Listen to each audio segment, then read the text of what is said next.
보좌 앞에 모였네.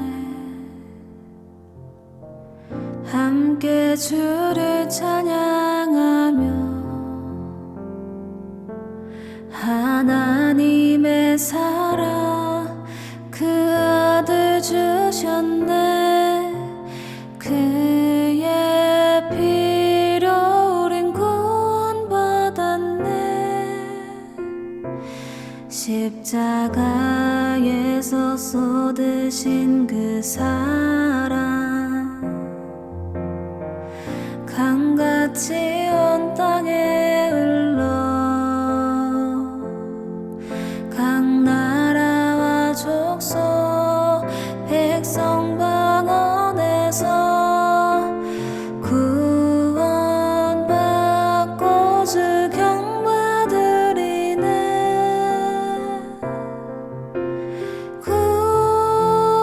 구원하심이 보좌에 앉으신 우리 하나님과 어린 양께 있도다.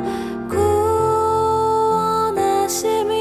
보좌에 앉으신 우리 하나님과 어린 양께 있도다.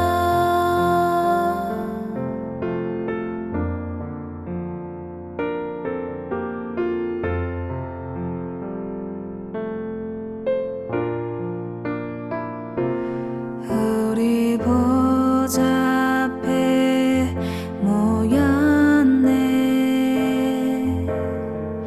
함께 주를 찬양하며 하나님의 사랑 그 아들 주셨네. 그의 피로 우린 구원받았네. 십자가에서 쏟으신 그 사랑 강같이 온 땅에 흘러 각 나라와 족속 백성 방언에서 구원받고 주 경배드리네.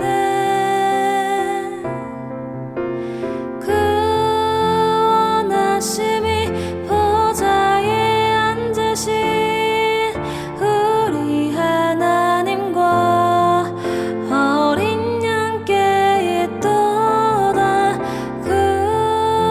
구원하심이 보좌에 앉으신 우리 하나님과 어린 양께 있도다.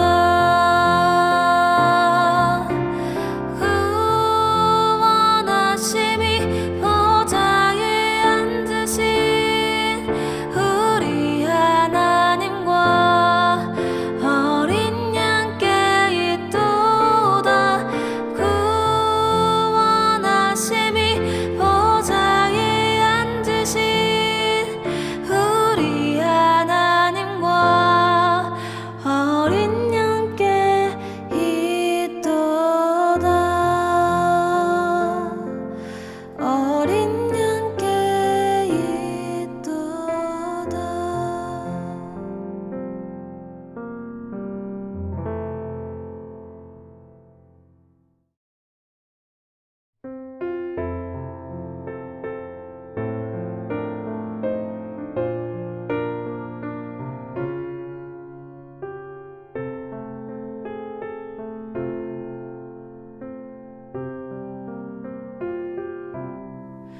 갈보리 산 위에 십자가 섰으니 주가 고난을 당한 표라.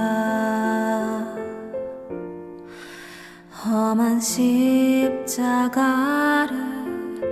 내가 사랑함은 주가 보혈을 흘림일세. 험한 십자가에 주가 흘린 피를 믿는 마음으로 바라보니 나를 용서하고 내 죄 사시려 주가 흘리신 보혈일세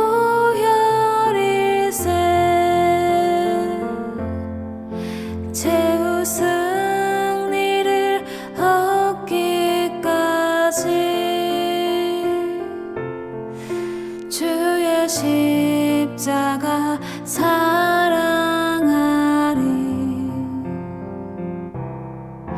빛난 면류관 받기까지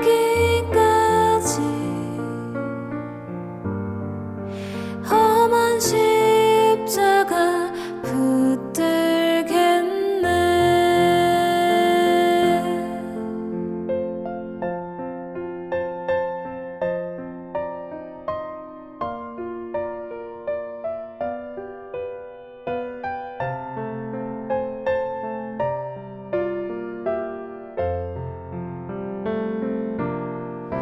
주가 예비하신 나의 번향집에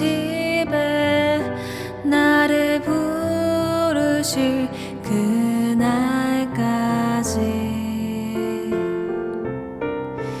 험한 십자가를 항상 달게 지고 내가 죽도록 충성하리 최후 승리를 얻기까지 주의 십자가 사랑하리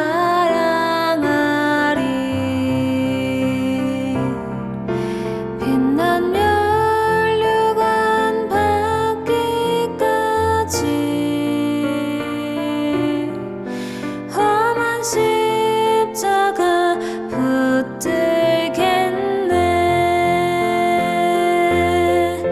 최후 승리를 얻기까지 주의 십자가 사랑하리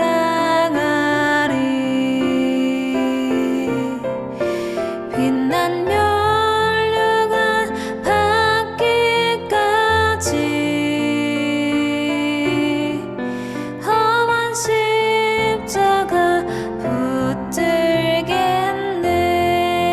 붙들겠네 빛난 면류관 받기까지 험한 십자가 붙들겠네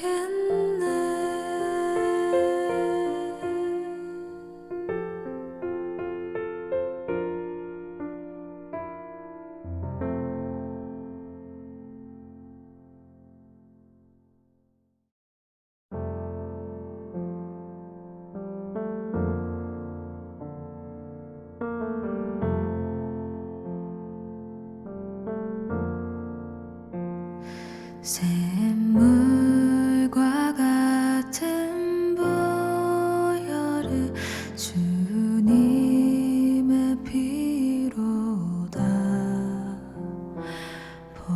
보혈의 죄를 씻으며 정하게 되겠네 정하게 되겠네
되시기 원하네. 저도적 같은 이 몸도 죄 씻기 원하네. 샘물과 같은 보혈은 주님의 피로다. 보혈의 죄를 씻으면 정하게 되겠네.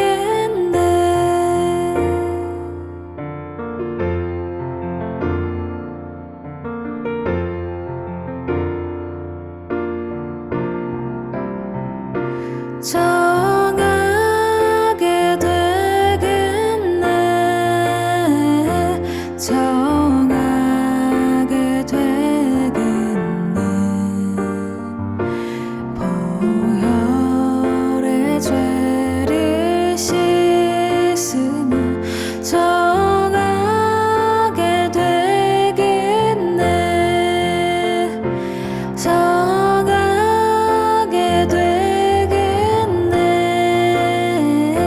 정하게 되겠네. 보혈의 죄를 씻으면 정하게 되겠네. 정하게 되겠네. 정하게 되겠네. 보혈의 죄를 씻으면 정하게 되겠네. 예수의 이름은 세상의 소망이요. 예수의 이름은 천국의 기쁨일세. 예수의 이름은 세상의 소망이요. 예수의 이름은 천국의 기쁨일세. 예수의 이름은 세상의 소망이요. 예수의 이름은 천국의 기쁨일세. 천국의 기쁨일세. 천국의 기쁨일세.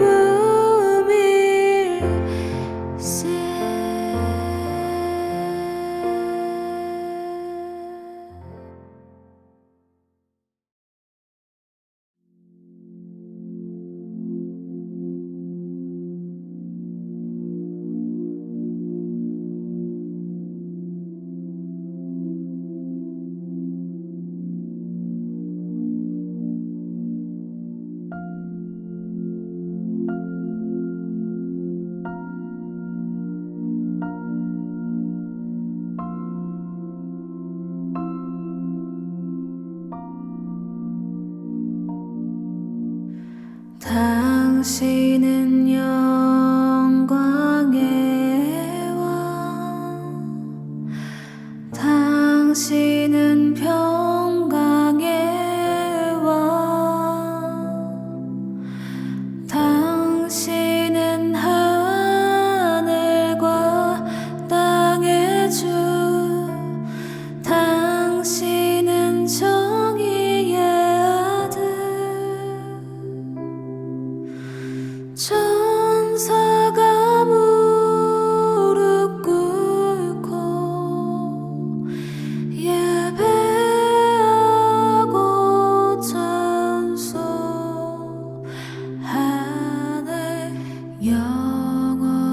생명 말씀 당신은 예수 그리스도 주 호산나 다윗의 자손께 호산나 불러 왕 중의 왕 높은 하늘엔 영광을 예수 주 메시아네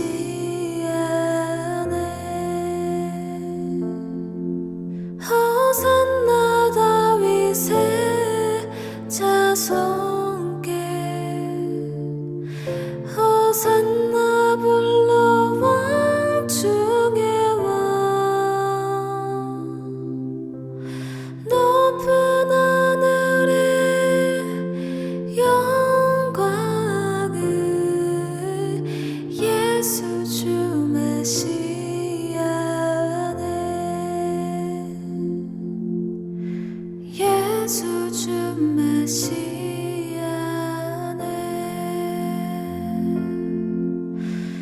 예수 주 메시아네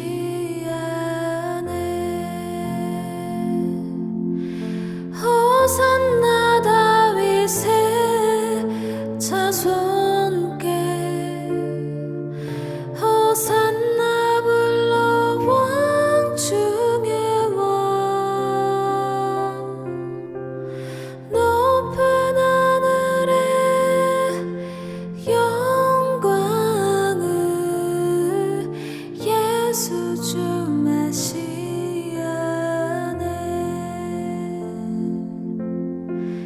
예수 주 메시아네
네, 여러분 안녕하세요. 저는 조평세라고 합니다. 1776 연구소라는 자그마한 연구소의 대표를 맡고 있습니다. 1776 연구소는 아마 아시는 분들 아시겠지만은 미국의 독립연도를 따서 1776 연구소인데요. 1776년에 미국의 독립 정신을 대한민국에 한국에도 알리려고 하는 그러한 연구를 많이 하고 있습니다. 저는 좀 특이한 이력을 가지고 있는데요. 어렸을 때 어린이 선교사로 인도에 파송을 받았습니다. 물론 거창하게 어떤 교단의 파송이나 그런 것은 아니고 부모님의 파송으로 인도 캘커타에 가게 됐습니다. 어렸을 때 6학년 때 떠났는데 사실은 한 4년 정도 부모님을 조르고 졸라서 인도로 떠나게 됐습니다. 2학년 때 제가 춘천, 강원도 춘천이 고향인데요. 춘천에서 어떤 작은 부흥회에 참석을 하게 됐습니다.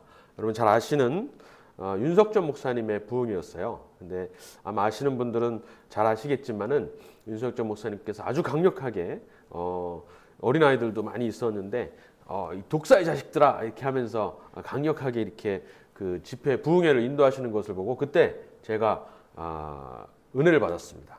그리고 성령 충만을 받고 그때부터 사실은 선교사로 나가겠다라고 이제 헌신을 했습니다. 그래서 이제 4년 동안 저를 빨리 보내달라고 이렇게 부모님을 조르기 시작했는데 왜 이렇게 빨리 가야 되겠다, 선교지로 빨리 나가야 되겠다라고 생각을 했냐 하면은 그때 어린 나이에 어린 생각에 어떻게 생각을 했냐 하면은 예수님께서 언제 오실지 모르는데 예수님께서 지금 만약에 오신다면은 우리 부모님은 부모님이 두 분 다 의사셨고 또 해외 선교나 이런 거를 많이 하셨거든요, 봉사활동을. 그래서 부모님은 상급이 너무나 천국에 많을 텐데 저는 쌓아놓은 상급이 너무 없다. 그래서 빨리 예수님이 언제 오실지 모르는데 오시기 전에 빨리 나가서 조금이라도 선교 활동을 해야 하늘에 상급을 쌓겠다라는 그런 약간 어린 마음이었습니다. 약간 순진하기도 하고 또 부모님이 보시기에는 상당히 이제 귀여운 그런 마음으로 계속해서 부모님을 졸랐던 기억이 납니다. 부모님께서도 이제 많은 고민을 하시고 그러시다가 제가 초등학교 6학년 때 이제 인도로 이제 보내주시게 되셨어요. 인도의 캘커타라는 도시였습니다.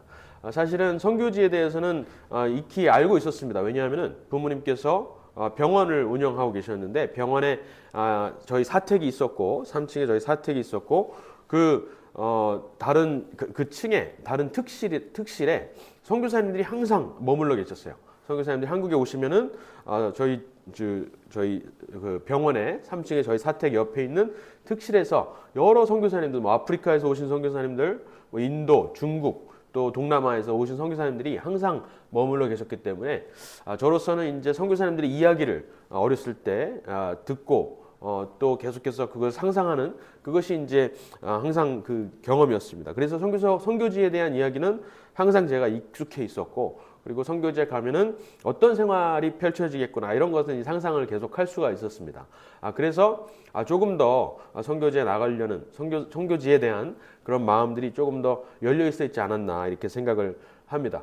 그래서 6학년이 되었을 때 사실은 오랫동안 가려고 생각했던 것은 아니고 잠깐 6학년 방학이었는데요. 6학년 졸업하기 전에 방학에 잠깐 갔다가 돌아와야지 이렇게 생각을 하셨을 것 같아요. 부모님께서는. 근데 저는 이제 부모님 같이 갔다가 부모님께서는 돌아오시고 저는 인도 캘커타에 5년 동안 남아서 거기 계신 선교사님들과 이렇게 같이 생활을 했습니다. 그러면서 제가 어린 나이에 뭐 실질적으로 할 수 있었던 선교 활동은 크지는 않았고요. 제가 그 바이올린을 켰었는데 바이올린을 키면서 그 마을에 있는 사람들을 모으면 이제 거기에서 선교사님들께서 메시지를 전하시고 이러한 일들을 이제 계속했습니다. 그리고 제가 캘커타에 갔을 때는 그 잘 아시는 마더 테레사 수녀가 살아계실 때예요. 1995년인데요. 그래서 마더 테레사 수녀가 운영하셨던 지금도 물론 있지만은 그때 계셨던 죽음의 집이라는 곳이 있습니다. 죽음의 집이라는 곳은 이제 말 그대로 그 죽어가는 사람들을 데려다가 임종을 지켜주는 그런 봉사 활동하는 곳입니다. 그래서 전 세계에서 많은 대학생들이 와서 거기에서 이제 봉사 활동을 했는데 저도 이제 거기에 가서 죽은 사람 너무 어렸으니까 죽은 사람들을 이렇게 임종을 지켜주는 것은 못하고 거기에서 설거지를 하거나 청소를 하거나 이런 봉사 활동을 했던 기억이 있습니다.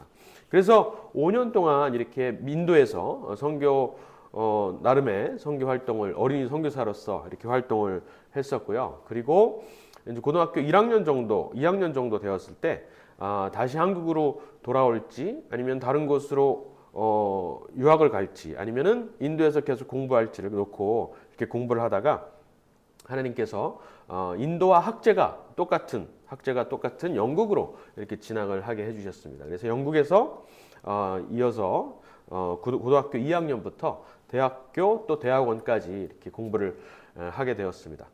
제가 근데 진로는 당연히 선교사가 꿈이었는데 정확하게 어떤 과를 선택을 할지 제가 기도를 하던 중에 사실은 9.11 사건이 그때쯤에 일어났어요. 9.11 사건. 미국과 영국에서는 특히 아주 큰 사건이었었는데 그 9.11 사건을 겪으면서 사실은 어떤 문명적인 어떤 큰 충격을 받았다라고 할 수가 있습니다. 그래서 제가 선교사가 되겠다는 꿈을 가지고 신학을 당연히 공부하려고 이렇게 준비를 하고 있었는데 사실은 이 9.11 사건을 겪으면서 상당한 이 정체성의 혼란이라기보다는 이 세상에 어떤 일들이 일어나고 있는지에 대한 그런 것에 대한 궁금증이 굉장히 많이 생기기 시작했습니다. 그래서 사실은 신학을 선택하는 대신에 종교학을 선택을 했습니다. 종교학을 선택한 이유는 이 9.11 테러 당시에 이 어마어마한 신념을 가지고 테러를 일으켰던 그 이슬람의 정체를 알아야 되겠다. 약간의 이제 이 적을 알아야 또 적을 상대로 이길 수가 있기 때문에 이 이슬람의 그 신념이 무엇인지를 알아야 되겠다. 그리고 또 유대인, 이스라엘이라든가 유대인들의 그 정신이 무엇인지 또 기독교의 뿌리가 되었던 그것이 무엇인지를 공부하기 위해서 신학을 하는 대신에 종교학을 이렇게 선택을 하게 됐습니다. 종교학을 선택해서 학교에서 공부를 했는데 사실은 그때 이제 사실 국가관에 대해서 다시 한번 생각하게 됐어요. 제가 어렸을 때 한국을 떠나오면서 초등학교 때 한국을 떠나오면서는 사실 대한민국 국민이라는 그런 생각도 많이 없었습니다. 그리고 그냥 마냥 선교사가 되어야지라고 아프리카나 인도나 이런 곳에서 오지에서 선교 활동을 해야지라고만 생각을 했었는데 9.11 사건을 겪고 또 종교학을 공부하게 되면서 국가 정체성이라는 것을 이제 생각을 하게 됐어요. 그러면서 동시에 제가 무슨 책을 읽게 되었냐면은 어떤 탈북자의 수기였습니다. 여러분 아마 아실 분도 아시겠지만은 강철환 씨라고 있어요. 강철환 탈북자 씨가 계신데 지금 북한 전략센터에 센터를 운영하고 계시고요. 조선일보 잠깐 기자도 하셨고 그분이 쓰신 수기가 있는데 그 책이 한국에서 이제 본격적으로 출판되기 전에 사실은 영어와 프랑스어로 불어로 먼저 이렇게 그 출간이 되었습니다. 근데 그 책을 그 당시에 미국의 대통령이었던 부시 대통령이 이렇게 들고 있는 모습이 이제 포착이 되어서 이게 한창 화제가 되었었어요. 그때 이제 저희 친구들이 너 한국 사람 아니냐? 한번 이 책을 읽어봐라라고 소개를 해주셔서 그때 처음으로 사실은 북한 문제 또는 이제 통일 문제에 대해서 처음으로 이제 눈을 뜨게 됐습니다. 강철환 씨의 그 이야기가 평양의 어항이라는 제목의 책으로 이렇게 나왔는데 그 책을 보면서 사실은 제가 큰 감명을 받고 도대체 저는 뭐 아프리카나 인도 이런 곳에서 복음을 전하려고만 생각을 했었는데 알고 보니까는 같은 언어를 쓰고 있고 같은 민족인 북한에 있는 많은 동포들이 예수님의 복음을 들어보지 못하고 죽어가고 있다는 사실 그리고 성경을 소지했다는 이유로 너무나 끔찍한 고통을 당하고 있다는 사실이 너무나 큰 충격으로 다가왔습니다. 그래서 그때부터 이제 북한에 대한 선교라든가 북한 또 우리 국가관 대한민국의 어떤 체제 정체성 이런 것들에 대해서 고민을 많이 하기 시작했던 것 같아요.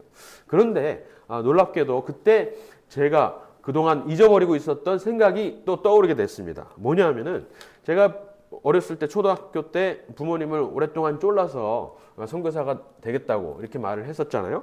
그런데 그러는 와중에 저에게 아주 특별한 경험이 있었습니다.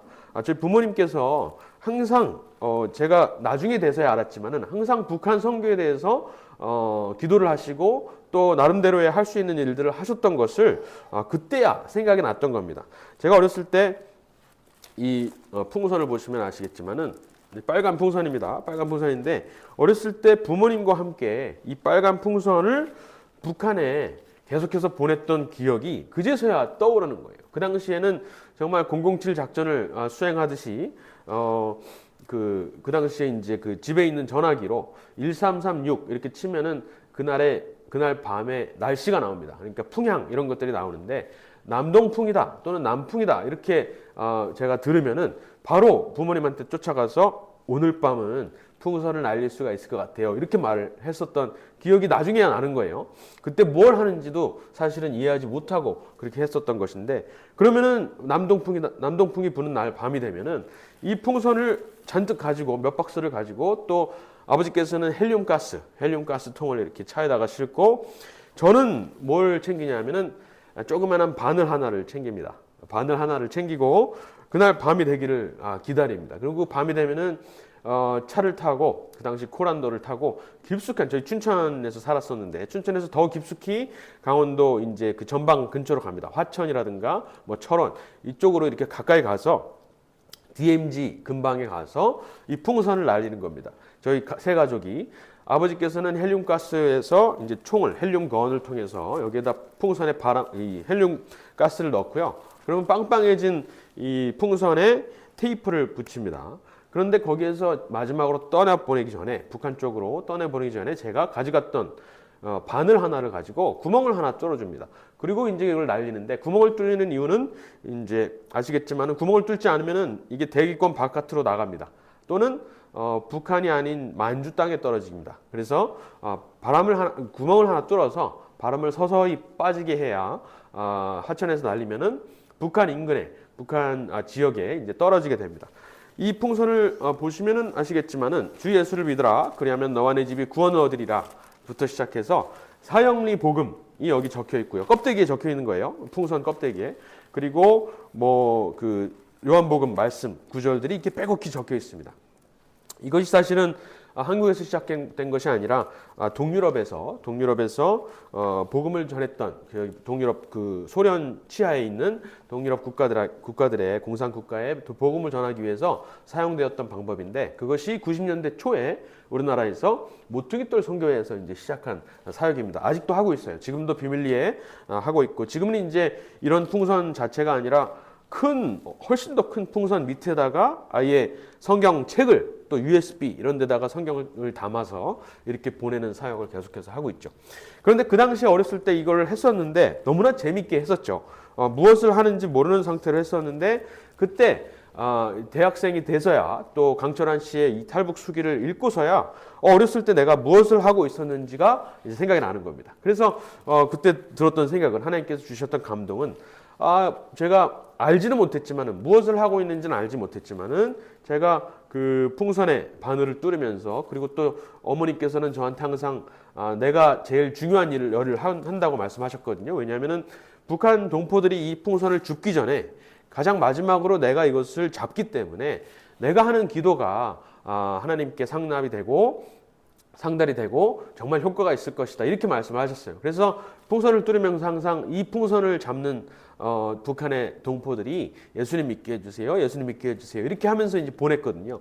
그래서 그때 이제 대학생이 되어서야 그 생각이 막 떠오르면서 내가 나중에 돼서야 인도 또는 아프리카의 선교사가 되겠다고 마음을 먹었지만은 사실은 그 이전부터 하나님께서 저를 북한 선교사로 이렇게 활용을 하고 계셨구나, 사용을 하고 계셨구나라는 생각이 이렇게 들었습니다. 그래서 그때부터 대학생 때부터 북한이 열린다면 북한의 선교를 북한 선교사로 이렇게 사용이 되면 좋겠다라고 쓰임 받으면 좋겠다라고 생각을 하게 되었습니다.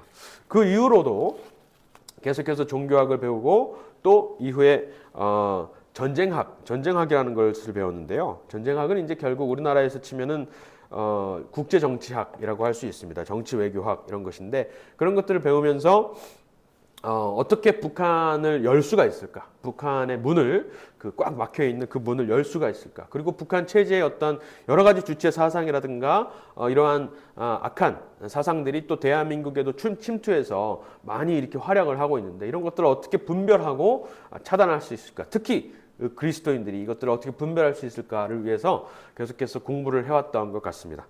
그러다가 제가 이제 잠깐 중간에 방학 때도 그렇고 한국에 잠깐 들어왔었던 적이 몇 번 있었는데요. 한국에 들어와 보니까 북한 인권이라든가 통일 문제에 대해서 이렇게 목소리를 내면은 딱 스펙트럼이 이렇게 정해지는 겁니다. 우리나라 대한민국의 정치 스펙트럼이 북한 인권을 중요하게 생각하면은 이제 보수로 이제 여겨지고 북한의 어떤 인도적인 지원이라든가 북한과의 정권과의 대화라든가 이런 것들을 얘기하면 당연히 이제 진보로 이렇게 분류가 되는 것을 발견을 했어요.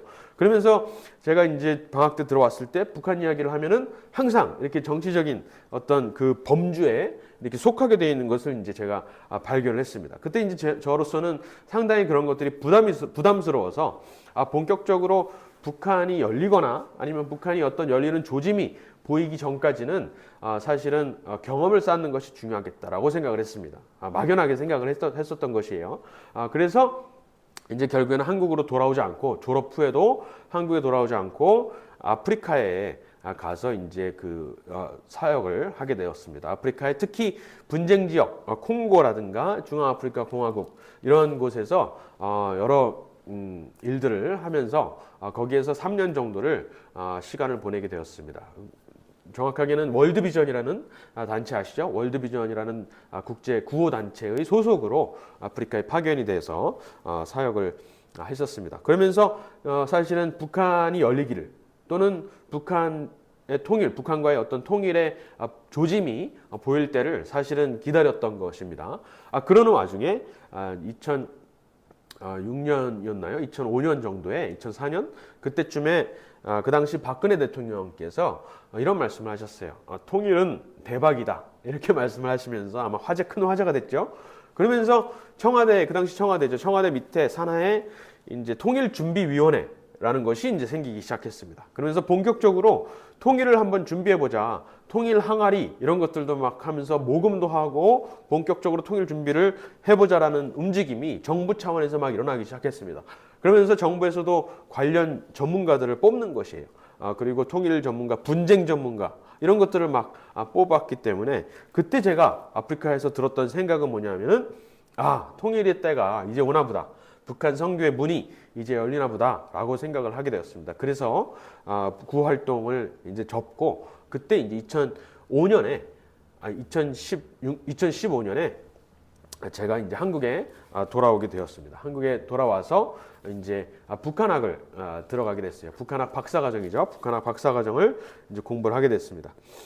그러면서 북한학 박사과정을 공부하다 보니까 고려대학교에서 공부를 했었는데 우리 대한민국의 이념 갈등이 너무나 심각한 것을 이제 알게 되었고요. 특히 북한의 어떤 그 사상을 되게 낭만적으로 바라보고 주체 사상을 상당히 낭만적으로 바라보고 그것을 추종하는 사람들이 이 대한민국에도 너무나 많다. 특히 정치권과 또 학계와 여러 언론 이런 곳에 많이 이렇게 들어와 있다는 것을 알고 정말 심각하다고 느꼈습니다. 사실은 하나님께서 70년 동안 통일을 이렇게 미루셨던 것도 우리 대한민국이 분명하게 이 정체성, 확실한 이 자유의 또 신앙의 정체성으로 확고하지 못했기 때문에 통일을 밀어주신 게 아닌가라는 생각까지 들게 되었습니다. 그래서 이 대한민국이 정말 바른 정체성과 국가관 그리고 성경적 가치관에 입각한 어떤 세계관을 확실하게 탑재를 해야만이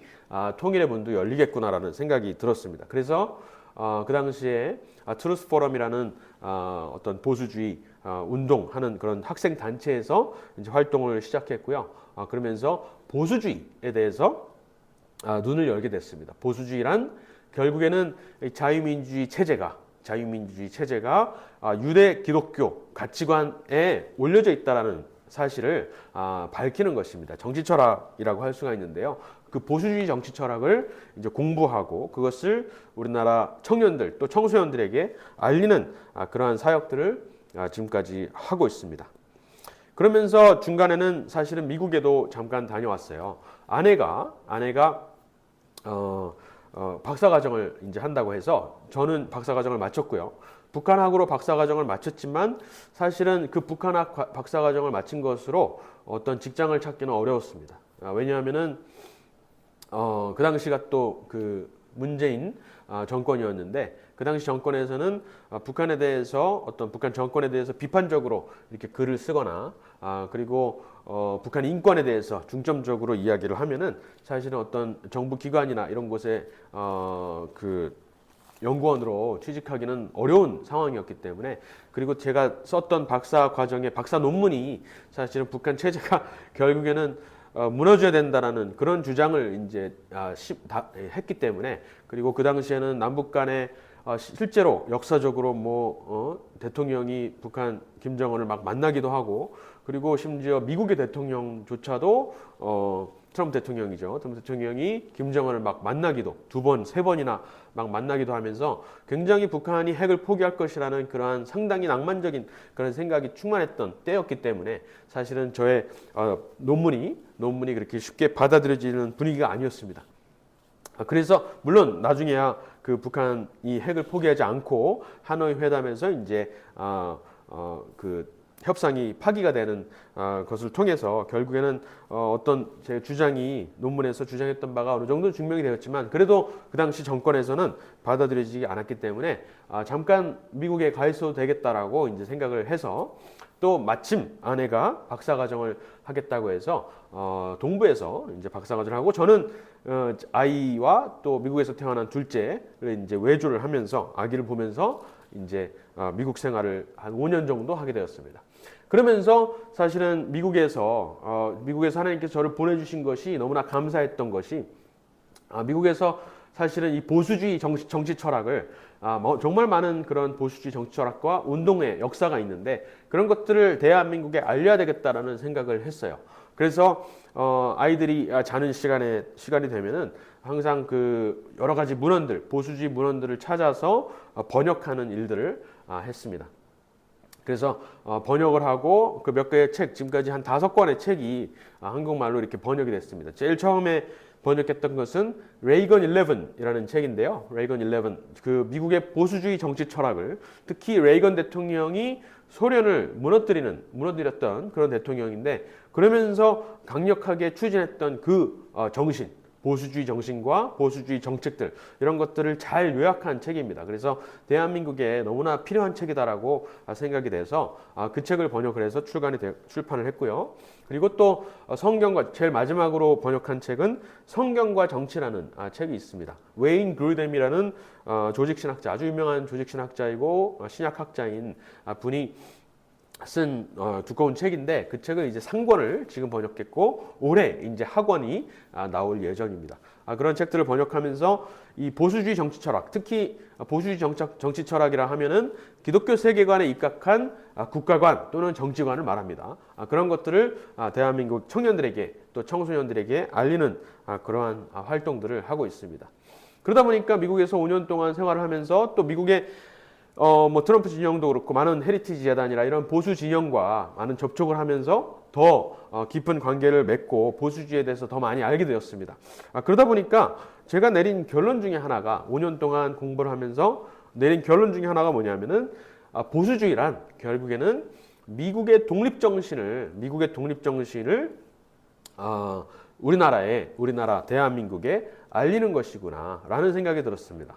그렇게 따져보니까 사실상 우리 대한민국도 미국을 본받아서 이승만 대통령을 통해서 미국이라는 나라 그 체제와 질서를 본받아서 세워진 나라라는 것이 점점 역사를 공부하면 공부할수록 확고해졌고 이 사실을 알리는 것이 결국 우리나라 대한민국의 보수주의가 아닐까라는 생각이 들었습니다. 그리고 우리나라의 지금 너무나 혼란스러운 이 정치도 사실은 이 보수주의의 정치 철학이 확고하게 서지 않았기 때문에 보수와 진보가 무엇인지조차도 사실은 불분명하기 때문에 이렇게 많은 혼란을 겪고 있구나. 물론 그 중간에 그 혼란 속에는 물론 그 북한의 어떤 영향력이라든가 또 주체사상파라든가 이런 영향도 있겠지만은 결국에는 우리나라 대한민국의 정체성이 정말 확고한 이 기독교 세계관에 입각해서 정치가 바로 서지 않았기 때문이구나라는 생각이 들었습니다. 이것은 이승만 대통령께서도 너무나 한성 감옥에서부터 사실은 계속해서 하셨던 말씀이죠.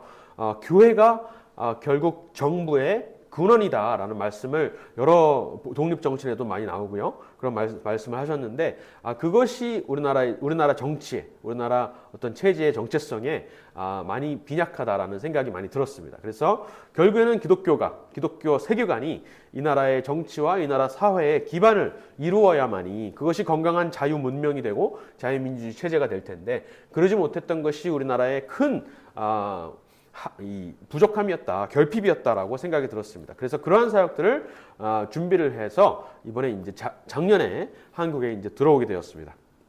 아내도 이제 박사과정을 마치고 자녀 둘을 데리고 한국에 들어와서 이제 시작한 것이 1776 연구소입니다. 결국에는 미국의 독립 정신을 대한민국에도 널리 알리는 것이 저의 역할이다라고 생각을 하게 되었기 때문에 1776 연구소를 시작해서 미국의 청년들을 데리고 청년들을 데리고 미국을 견학하는 프로그램을 지금 하고 있고요. 그리고 또 미국의 여러 가지 보수주의 문헌들 그런 것들을 한국에 소개하는 번역하는 그러한 일들을 또 하고 있고, 그리고 마지막으로는 아카데미 1776 아카데미라 그래서 한 4주 정도 코스를 통해서 미국의 독립 정신과 또 미국의 보수주의 운동 이런 것들이 어떻게 대한민국에서 적용되고 대한민국에서도 청년들이 보수주의 운동으로 함께 할 수 있을지 그런 것들을 이제 공부하는 아카데미 과정을 진행을 하고 있습니다. 그래서 작년에 이제 시작해서 올해 1월까지 총 두 번 미국에 다녀왔고요. 미국의 청년들을 데리고 50명 또는 20명을 데리고 가서 견학하는 프로그램들을 해왔습니다. 지금 사실은 지금까지 이제 초등학교 때부터 하나님께서 저에게 조금씩 심어주신, 그렇지만은 제가 어떤 큰 그림을 가지고 지금까지 걸어온 것이 아니라 그냥 그 순간순간 하나님께서 주시는 어떤 감동과 또 어떤 지적인 어떤 깨달음, 그런 것들을 통해서 한 걸음 한 걸음을 밟아왔는데, 지금 사실은 돌아보면 결국에는 하나님께서 인도를 해주셨구나라는 생각이 너무나 강력하게 듭니다.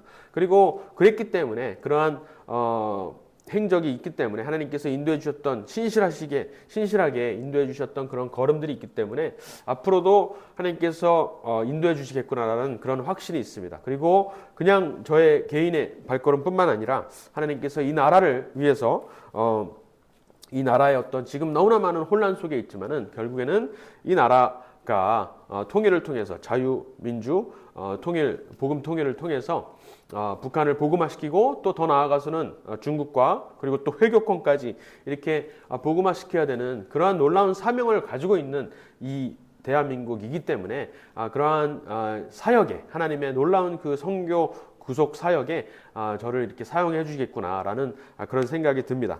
그래서 결국에는 하나님께서 처음에 제가 어렸을 때 선교사가 되겠다라고 윤석전 목사님의 그 설교를 듣고 부흥회를 듣고 선교사가 되겠다라는 그 마음을 하나님께서 귀하게 받으시고 정말 책임을 지시고 저의 발걸음을 하나하나 인도해 주시구나라는 생각이 들었고, 그런 면에서 사실 대한민국도 마찬가지로 대한민국도 140주년이 되었어요. 올해가 미국 선교사가 이 땅에 들어온 지 140주년이 되었는데, 140년 전에 이 나라가 세워지기 전에, 나라는 70년 뒤에야 세워졌지만은 나라가 세워지기 전에 먼저 이 땅에 교회를 세우시고 밑에서부터 이 독립 정신과 자유와 평등의 사상이 이렇게 올라오게 하셔서 나라가 세워지게 하신 것에는 분명히 하나님의 놀라운 뜻이 있다라고 이렇게 생각이 되어집니다.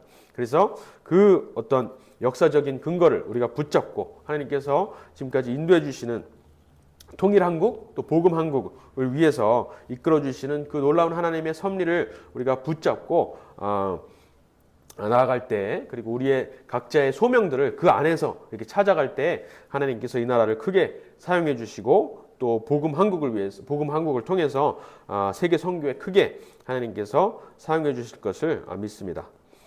짧게 저의 간증을 지금까지 드렸는데 결론적으로는 하나님께서 이 나라를 책임져 주시고 또 하나님께 헌신된 우리 개개인들을 하나님께서 책임져 주시고 이끌어 주신다라는 그러한 결론적인 말씀을 드릴 수 있을 것 같습니다. 예, 감사합니다.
하나님 아버지 감사합니다. 오늘도 청년들을 위한 랜선 수련회를 지금 하고 있습니다. 주님, 이것을 통해서 많은 청년들이 믿음을 갖고 또 하나님과 동행하며 하나님을 위하여 최선을 다해 살아가는 한 분 한 분이 다 될 수 있도록 도와주시옵소서. 우리들의 입술을 주장하시고 우리의 마음을 주관하셔서 하나님이 기뻐하는 대화를 나눌 수 있도록 은혜 베풀어 주시옵소서. 우리는 늘 부족하고 연약하지만 우리를 사랑하시는 하나님께서 우리를 붙드시고 또 우리 대한민국을 붙드시고 하나님이 기뻐하는 우리 대한민국이 되도록 만들어 주실 것을 믿습니다. 주님께 모든 것을 의뢰하며 예수님의 이름으로 기도드리옵나이다. 아멘. 아멘. 네, 제가 이제 곧 들으면서 네. 제일 먼저는 이제 부모님, 어머님, 아버님이 참 훌륭한 믿음을 네. 갖고 계시니까 좀 그거를 부모님의 믿음을 좀 소개를 네. 해주면 좋을 것 같아요. 예. 어머님, 아버님 어떤 분이셨다. 네.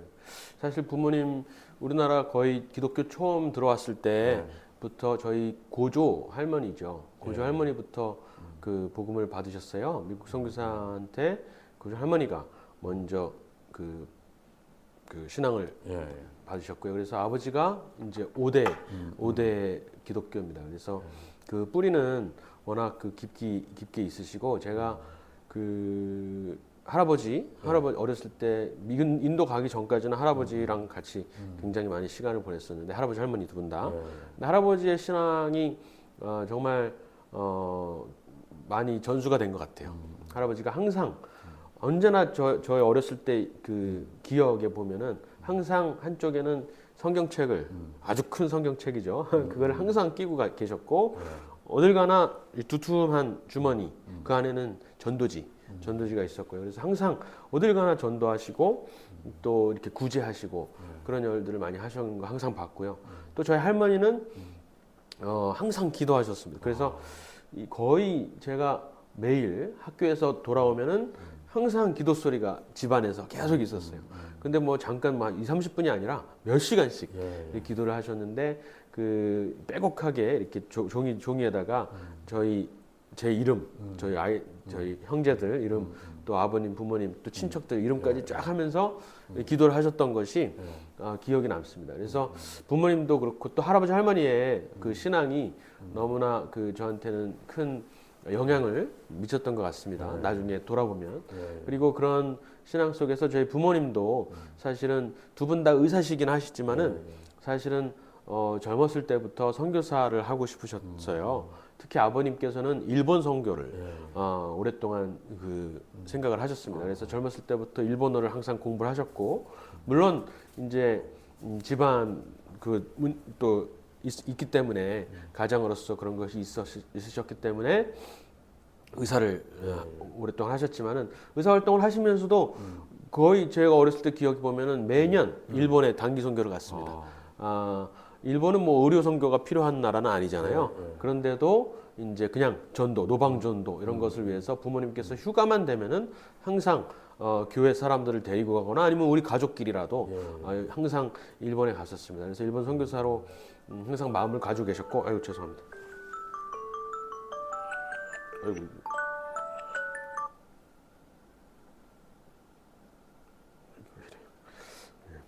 그래서 항상 일본에 대한 그 마음을 항상 가지고 계셔서 결국에는 제가 인도에 가 있는 동안에 병원을 접으시고 일본 선교사로 가셨어요. 일본 선교사로 10년을 딱 약정을 하시고 일본에 가셔서 선교사 활동을 하시다가 다시 이제 돌아오셨습니다. 제가 인도 영국에 있는 동안에 그래서 결국 그 청년 때 품으셨던 그 선교도 이제 하셨고요. 그래서 부모님께서 지금도 이제 춘천에서 어머니는 정신과를 하시고 아버지는 이제 그 목사 안수 받으셔서 목회 활동을 하시는데 지금도 계속해서 큰 힘이 되고 있고요. 제가 그 인도에서 선교 활동을 할 때도 사실은 너무나 전적으로 밀어주셨고 또 후원해 주셨고 그래서 아주 든든한 이 버팀목으로 계십니다. 혹시 어머님은 좀 어머님은 이제 정신과 의사시고요. 도립병원에서 강원도 도립병원에서 오랫동안 계시다가 원래는 배경은 천주교입니다.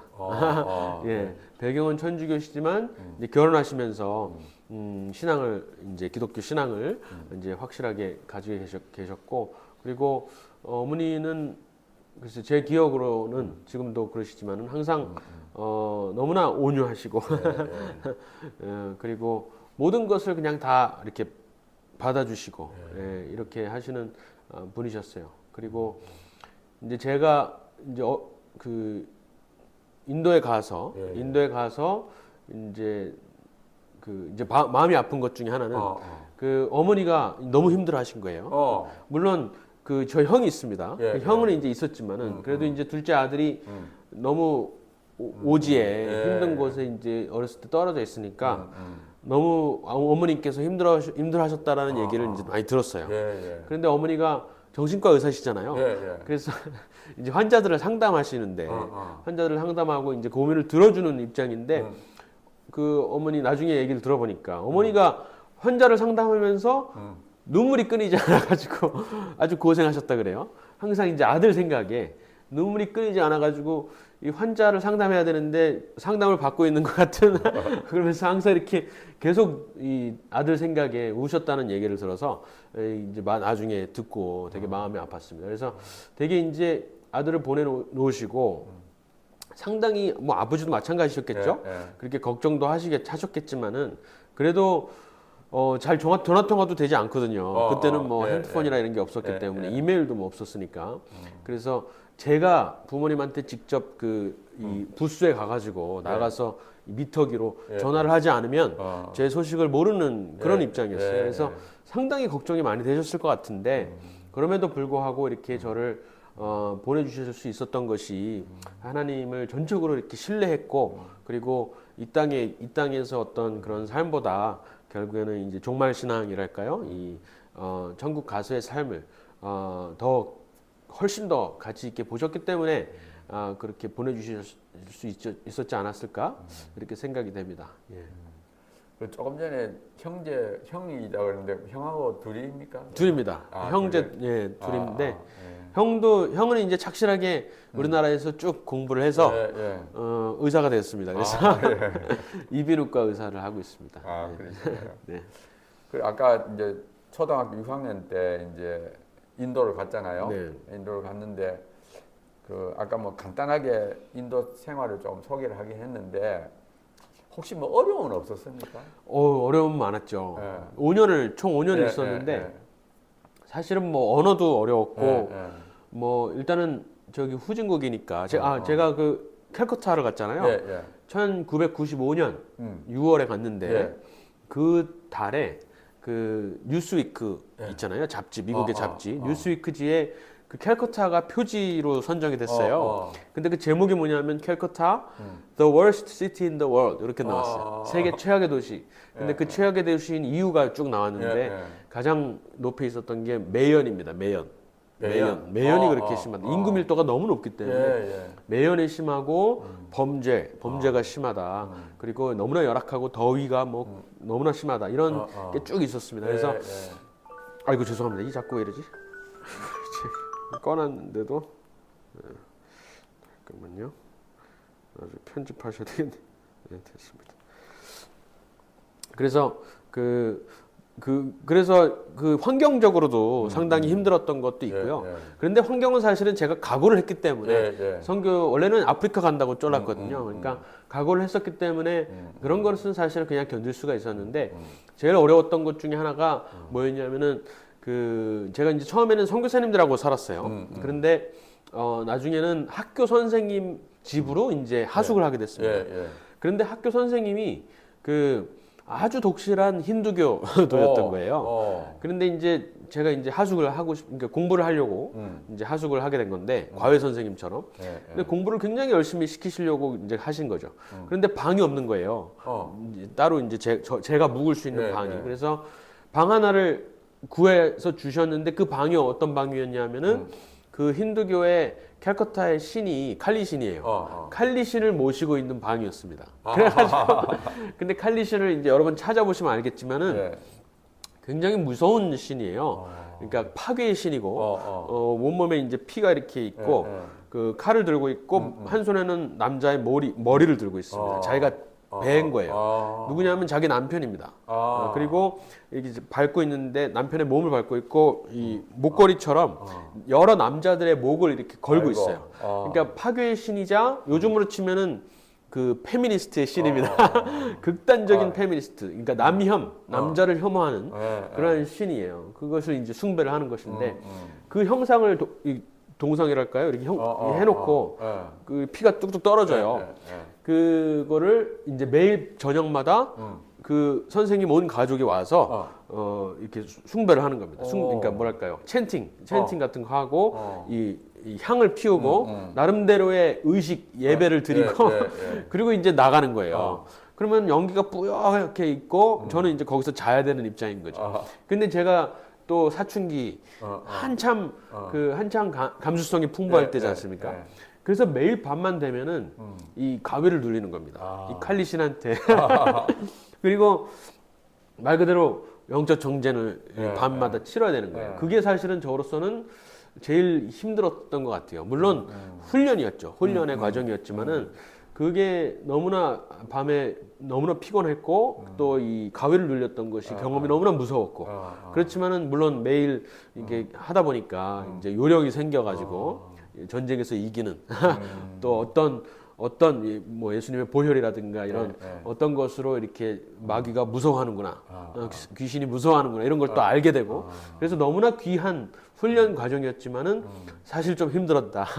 그래서 그게 이제 한 마지막 2년이었습니다. 5년 중에 3년은 선교사님들하고 생활하고 2년은 학교 선생님 집에서 힌두교 그 집안에서 있었는데 그게 좀 힘들었습니다.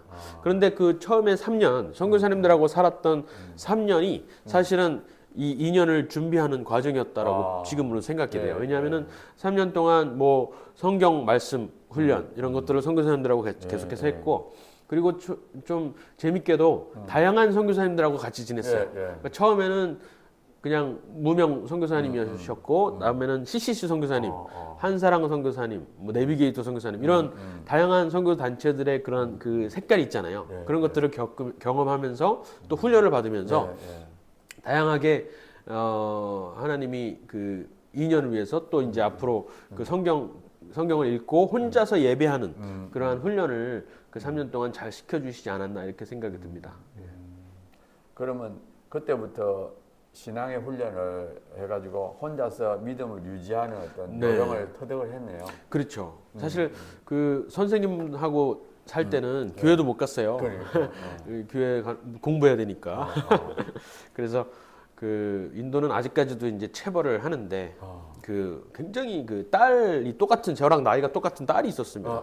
그러니까 딸하고 저를 이제 자녀처럼 저도 이제 자녀처럼 이렇게 해서 정말 혹독하게 매를 때리면서 공부를 시켰어요. 그래서 뭐 주말에도 뭐 계속해서 공부를 하고 그랬었는데 그 교회는 못 갔습니다. 그래서 예배를 드릴 수 있는 환경이 아닌 거예요.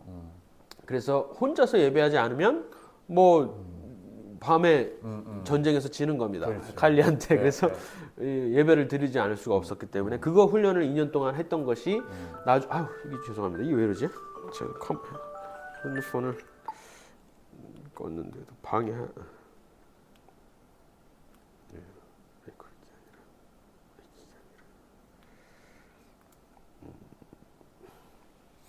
그래서 그 훈련이 저한테는 참 귀중했고 나중에 대학을 가서도 사실은 영국의 대학이니까 굉장히 세속적이잖아요. 그럼에도 불구하고 또 영국에 정말 많이 망가졌죠. 뭐 동성애라든가 이런 것들이 대학에서 정말 만연할 때인데 그런 것에 전혀 흔들리지 않았을 수 있었던 것이 인도에서 그 훈련 때문이 아닐까 이렇게 생각이 됩니다. 그러면 이제 그 아까 2년 동안 그 하숙집에서 해가지고 이제 대학 가는 준비를 했네요. 학업을. 네네네 맞습니다. 예. 물론 그 영국에 바로 대학으로 간 건 아니고 영국에서 고등학교를 또 과정을 했습니다. A-level이라고 대학 예비 과정이 있습니다. 2년 했습니다. 근데 보면은 좀 공부를 좀 색다른 걸 했잖아요. 종교학을 하고 전쟁학을 하고 또 그렇죠. 북한학으로 박사학위를 받고 이게 다 좀 색다른 건데 그러면 그런 거를 이제 결정하는 과정에 아까 말했던 뭐 몇 가지 이렇게 동기를 말씀하긴 네. 했는데 그 좀 그렇게 선택하는 그 이유가 있었을까요? 그러니까 이게 그러니까 지금 보면은 그 종교학을 했었던 그것에서 제가 뭐 보수주의를 공부한다 그랬잖아요. 예, 예. 보수주의 공부하다 보면은 이 내용을 아는데 어디에서 배웠나 생각해보면 종교학에서 배운 거예요. 아. 그런 식으로 지금은 그때 배웠던 그 공부들이 너무나 유용하게 잘 쓰여지고 있어요. 그런데 그때 당시에는 지금 이런 보수주의를 공부할 거라고 전혀 상상도 못했죠. 예, 그냥 그때그때의 어떤 감동이랄까 그리고 어떤 선택이었던 것 같아요. 종교학을 선택했던 거는 신학을 하면은 다른 종교, 이슬람과 유대교를 모르니까 종교학을 선택했던 것이고 전쟁학을 선택했던 것은 또 9.11 사건 그런 것도 있었고 또 그 당시에 제가 다녔던 학교가 킹스 컬리지라는 곳인데 전쟁학으로 유명합니다. 그래서 전쟁학 그 친구들하고 많이 어울리면서 관심을 갖게 되고 또 어떤 세계 정세 이런 것에 이제 눈을 뜨게 되고 하면서 너무나 매력적인 학문이다라고 해서 선택을 한 겁니다. 어떤 장기적인 목표를 가지고 선택을 한 것이 아니라. 그런데 지금 보면은 너무나 유용하게 쓰고 있거든요. 북한을 바라보는 관점도 그렇고 어떤 보수주의적인 시각에서 세계의 정세를 바라보는 그런 관점이 너무나 그때 공부했던 것들이 유익해요. 그래서 하나님이 그러니까 그때는 왜 이걸 공부했는지 몰랐지만은 그냥 단순 관심 때문에 배운 것이신 줄 알았지만은 나중에는 요 퍼즐들을 이렇게 잘 맞춰서 이렇게 완성이 되는 것을 지금 계속 보면서 하나님이 이렇게 인도하셨구나라는 것이 점점 확신이 드는 겁니다. 그래서 참 감사하고 그렇습니다. 근데 이제 보통 이제 학문을 배운다는 거는 이제 그 어떻게 보면 그 학문 안에 또 나쁜 내용들도 있을 수 있잖아요. 그렇죠. 우리 신앙에 볼 때는 그러니까 예를 들어 특히 이제 종교학 이러면 그렇죠. 보통은 이제 기독교 이 신앙을 좀 파괴하는 내용들이 많이 들어있다. 맞습니다. 근데 그런 걸 하면서 뭐 어떻게 잘 이겨 나갔습니까? 근데 그 신앙의 뭐랄까요 그 흔들림은 없었던 것 같습니다. 뭐 워낙 그 어렸을 때 일단은 뭐랄까요 그 신앙 때문에 그 신념 때문에 인도까지 가서 5년을 버틴 마당에 이제 와서 대학 들어가서 좀 저기 그 좀 세속적인 공부한다고 그거를 그 과거를 버리기에는 너무 아까운 거죠. 그래서 약간 그런 게 작용을 했던 것 같고 그래서 사실은 그 청년들한테도 하고 싶은 말은 특히 어렸을 때 그렇게 한번 헌신하는 것이 중요하다라는 게 그 있었어요. 그래서 어렸을 때 했던 헌신이 그것이 뭐 사실은 어떤 자존심 때문에 그럴 수도 있지만은 그것을 통해서 결국 이 세상에서 많은 어떤 세속적인 공격이나 이런 것을 인본주의적인 사상을 이겨낼 수 있는 동기가 된다라는 것이고요. 그리고 종교학에서 물론 자유주의적으로 신학도 배우고 그리고 다른 종교도 똑같은 선상에서 기독교를 이렇게 비교하기 때문에 사실은 그 학문만을 이렇게 접하면은 위험한 겁니다. 그래서 신학을 했어도 아마 위험했을 거예요. 완전히 자유주의 신학이기 때문에. 그런데 그 기초에 사실은 부모님으로부터 받은 영성과 신앙 또 경험했던 인도 선교사로서 헌신 그런 것들이 저를 딱 보호하지 않았나 심리적으로도 그렇고 정신적으로도 영적으로도 보호하지 않았나 이렇게 생각이 됩니다. 그래서 학문은 어떤 학문이든지 위험한 것은 사실입니다. 그리고 인본주의적인 그런 기본적인 세계관을 가지고 있기 때문에 하나님이 없다라는 그 사상으로 똘똘 뭉쳐 있는 것이기 때문에 분별은 해야 되지만은 지금 와서 봤을 때 이 유대교 또 이슬람 이 사람들의 어떤 경전이라든가 이 사고 방식 그리고 그 문화를 종교학을 통해서 많이 배웠잖아요. 그것이 저한테는 지금 굉장히 많이 도움이 되는 겁니다. 그리고 종교학에서 특히 배웠던 것이 이 종교를 말씀하신 대로 파괴하려는 그것이 사실은 진보주의의 뿌리거든요. 프랑스 혁명 당시에 기독교를 없애려고 했던 물론 여러 가지 정치적인 것이 엮여 있지만 어쨌든 기독교를 파괴하려는 것은 분명했기 때문에 거기에서 시작된 게 진보고 그것을 어느 정도 막고자 했던 것이 보수고 그렇기 때문에 사실 보수주의 운동도 프랑스 혁명에 뿌리를 두고 있고 그것은 사실은 종교적인 기반이 있거든요. 그래서 그런 것들이 지금 굉장히 유익하게 저의 어떤 세계관이랄까 또 강의를 하는 데 있어서 상당히 유용하게 작용이 됩니다. 그래서 그것이 하나님이 그때는 몰랐지만 하나님이 과목을 선택하는 데 있어서 정말 하나님이 간섭을 하셨구나 이렇게 생각이 듭니다. 그럼 일단 이제 그런 믿음에 의해서 이제 미혹이랄까 잘못된 네. 사상을 이제 잘 막았는데 그 다음에 좀 묻고 싶은 게 청년이잖아요. 뭐 네. 20대 이렇게 네네네. 그런 문화라든지 유혹. 그러니까 아까 동성애가 또 만연을 했던 시대잖아요. 네네네네. 영국이. 그쵸. 그러니까 그런 어떤 잘못된 우리가 유혹이랄까 청년의 어떤 그 좀 약한 유혹이 혹시 어려움은 없었는가 싶어요. 그 영국에서는 특히 이제 요즘도 그럴 것 같은데 그때 유난히 이 동성애자 친구들이 많았습니다. 좀 약간 유행을 탄 것 같아요. 지금은 좀 오히려 꺾어졌는데 그때 그래서 제 정말 친한 지금도 연락하고 있는 친구도 이 동성애자예요. 제가 요즘 이런 운동 하고 있는 거 압니다. 12.7 때도 연락을 해서 내가 우리나라에서 이퀄리티 차별금지법 맡고 있다고 거기 동성애자인데 근데 또 그 친구가 신기하게도 기독교인은 아니지만 어느 정도 많이 열려 있고 또 보수입니다. 정치적으로 봤을 때는 정치적으로 봤을 때 보수예요. 그래서 참 그런 친구들을 이제 많이 겪고 했었는데 저는 이제 글쎄 그 친구들 지금 와서 약간의 후회랄까요? 약간의 아쉬움 또는 회개해야 될 제목 중에 하나는 그 친구들한테 막 적극적으로 전도를 안 했어요. 한때는 한 번은 그 친구 중에 한 명이 저한테 물어보더라고요. 그 동성애자이면서 또 약간은 서양인인데 영국인인데 이슬람입니다. 아주 종합적으로 다 갖추고 있는데 그 친구가 저한테 하나하나 물어보는 거예요. 아마 그 의도는 저를 이슬람을 소개시키려고 했던 것 같아요.